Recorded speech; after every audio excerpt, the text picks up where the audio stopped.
দর্শক, আপনি যদি এই মুহূর্তে দেশের যে কোনো পেনশনভোগীকে ফোন দিয়ে জিজ্ঞেস করেন আপনার সবচেয়ে বড় স্বপ্ন কি, তিনি হয়তো বলবেন না যে বড় বাড়ি চাই, গাড়ি চাই। তিনি হয়তো শুধু বলবেন একটু সম্মান নিয়ে বাঁচতে চাই, নিজের খাবার নিজে কিনতে চাই, অসুখ হলে নিজের টাকায় চিকিৎসা করাতে চাই, কারো করুণার পাত্র হতে চাই না। আজ সেই স্বপ্ন পূরণের পথে এক বিশাল পদক্ষেপ নেওয়া হয়েছে। রাজধানীতে আজ বিকেলে যে ঐতিহাসিক সিদ্ধান্ত চূড়ান্ত হয়েছে তা কয়েক লক্ষ মানুষের জীবনে ফিরিয়ে দিতে পারে হারানো মর্যাদা। মন্ত্রিপরিষদ বিভাগ বিকেল 3:30 নবম জাতীয় বেতন কমিশনের চূড়ান্ত সভা এইমাত্র শেষ হয়েছে এবং এই সভা থেকে যে সুপারিশ বেরিয়ে এসেছে তা বাংলাদেশের পেনশন ব্যবস্থার ইতিহাসে সবচেয়ে সাহসী এবং মানবিক পদক্ষেপ।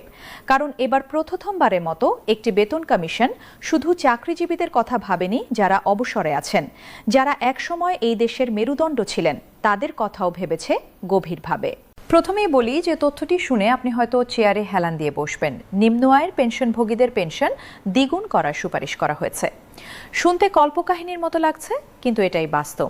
যারা মাসে 20,000 টাকার কম পেনশন পান তাদের পেনশন বাড়বে শতভাগ।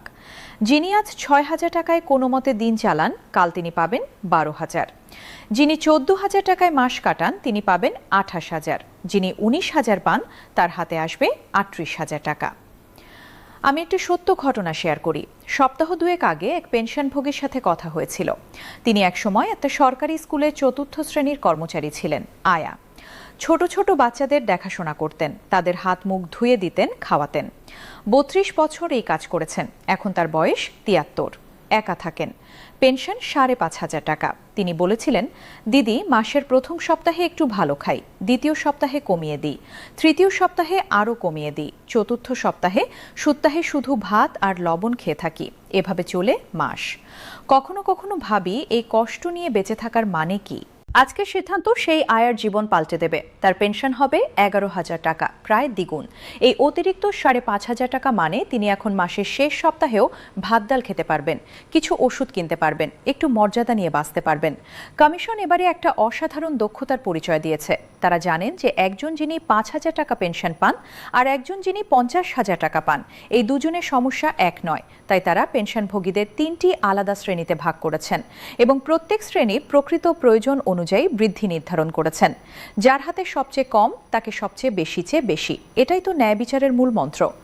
মধ্যবিত্ত শ্রেণী পেনশনভোগীদের জন্য 75% বৃদ্ধি, যারা 20 থেকে 40,000 টাকার মধ্যে পান।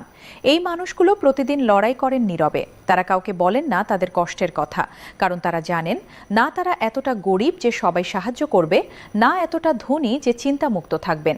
ঠিক মাঝখানে ঝুলে আছেন। 30,000 টাকা পান, এবার পাবেন 52,500। 35,000 পান, পাবেন 61,250। 40,000 পান, পাবেন 70,000 টাকা। এই 20-30,000 টাকা অতিরিক্ত পেলে তাদের জীবনে কতটা শান্তি আসবে। হয়তো মেয়ের বিয়ের জন্য জমাতে পারবেন, হয়তো নাতির পড়াশোনায় ভালোভাবে সাহায্য করতে পারবেন। উচ্চ আয়ের পেনশনভোগীরা পাচ্ছেন 55% বৃদ্ধি। 40,000 টাকার বেশি যারা পান, 50,000 থেকে 77,500, 60,000 থেকে 93,000, 70,000 থেকে 1,08,500 টাকা। হারে কম হলেও টাকার অঙ্কে উল্লেখযোগ্য। এবার চিকিৎসা ভাতার প্রসঙ্গে এই সিদ্ধান্তটা আমাকে সবচেয়ে বেশি নাড়া দিয়েছে।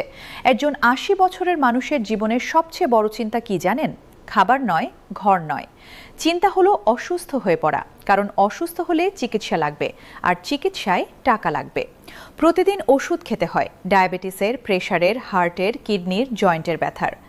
মাসে শুধু ওষুধেই 10-12,000 টাকা চলে যায়। তার উপর ডাক্তার, পরীক্ষা নিরীক্ষা। একজন পেনশনভোগী যার পেনশন 15,000 টাকা, তিনি কিভাবে এসব খরচ সামলাবেন? কমিশন এই প্রশ্নের উত্তর দিয়েছে। যাদের বয়স 75 বছর বা তার বেশি, তাদের জন্য মাসিক 10,000 টাকা চিকিৎসা ভাতা। 10,000 টাকা চিকিৎসার জন্য, মানে একজন বৃদ্ধ মানুষ নিজের স্বাস্থ্যের দেখাশোনা নিজেই করতে পারবেন। সন্তানদের কাছে হাত পাতা লাগবে না। এটাই তো সবচেয়ে বড় স্বাধীনতা।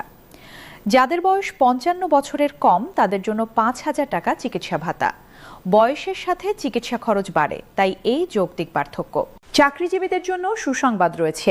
একজন নতুন 4র্থ শ্রেণীর কর্মচারী যোগ দিচ্ছেন, তার মূল বেতন হবে 20,250 টাকা। প্রথম দিন থেকেই। ভাতা মিলিয়ে সম্মানজনক প্যাকেজ, ফলে তরুণরা আকৃষ্ট হবে সরকারি চাকরিতে। স্বাধীনতার পর থেকে আজ পর্যন্ত 8টি বেতন স্কেল হয়েছে, কিন্তু কোনোটাতেই পেনশনভোগীরা এভাবে প্রাধান্য পাননি। সবসময় তারা থেকেছেন পেছনে, উপেক্ষিত, ভুলে যাওয়া। কিন্তু নবম বেতন স্কেল প্রথমবারের মতো বলছে পেনশনভোগীরা গুরুত্বপূর্ণ, তাদের সম্মান গুরুত্বপূর্ণ। এই মুহূর্তে কমিশনের সদস্যরা যমুনা অতিথি ভবনের পথে। সেখানে প্রধান উপদেষ্টার কাছে এই সুপারিশমালা হস্তান্তর করবেন। তারপর শুরু হবে বাস্তবায়নের পথ। মন্ত্রণালয়, বাজেট, পর্যালোচনা, অনুমোদন। কতদিন লাগবে এখন বলা কঠিন, তবে কমিশন তাদের দায়িত্ব পালন করেছে। এখন সরকারের পালা দ্রুততার সাথে এগিয়ে যাওয়ার। অপেক্ষায় আছেন কয়েক লক্ষ মানুষ। প্রতিদিন সকালে ঘুম থেকে উঠে খবর দেখেন কবে ঘোষণা আসবে। প্রতি মাসে পেনশনের টাকা আসলে দেখেন আবারও পুরনো অঙ্ক।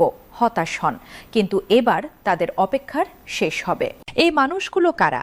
এরা আমাদের শিক্ষক, যারা আমাদের পড়িয়েছেন, আমাদের ডাক্তার, নার্স, যারা আমাদের সুস্থ করেছেন, আমাদের কর্মচারী, যারা দেশ চালিয়েছেন। তারা জীবনের সেরা সময় দিয়েছেন দেশের জন্য। এখন তারা বৃদ্ধ, অসহায়। এখন রাষ্ট্রের দায়িত্ব তাদের পাশে দাঁড়ানো। নবম জাতীয় বেতন কমিশন সেই দায়িত্ব নিয়েছে। আগামী সপ্তাহগুলো গুরুত্বপূর্ণ। যেদিন সরকারি গ্যাজেট প্রকাশিত হবে, যেদিন প্রথমবার নতুন হারে পেনশন আসবে, সেদিন লক্ষ লক্ষ ঘরে উৎসব হবে।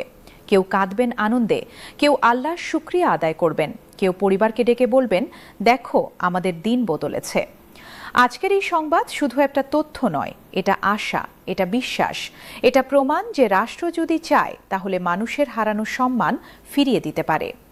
নবম জাতীয় বেতন কমিশন সেই পথ দেখিয়েছে, এবং এই পথ বাংলাদেশের ইতিহাসে স্বর্ণাক্ষরে লেখা থাকবে। কারণ এটা শুধু পেনশন বৃদ্ধির গল্প নয়, এটা মানুষের মর্যাদা ফিরিয়ে দেওয়ার গল্প। এটা শুধু সংখ্যার হিসাব নয়, এটা সম্মানের হিসাব। এবং সেই হিসাব শুরু হলো আজ, এই ঐতিহাসিক বিকেলে।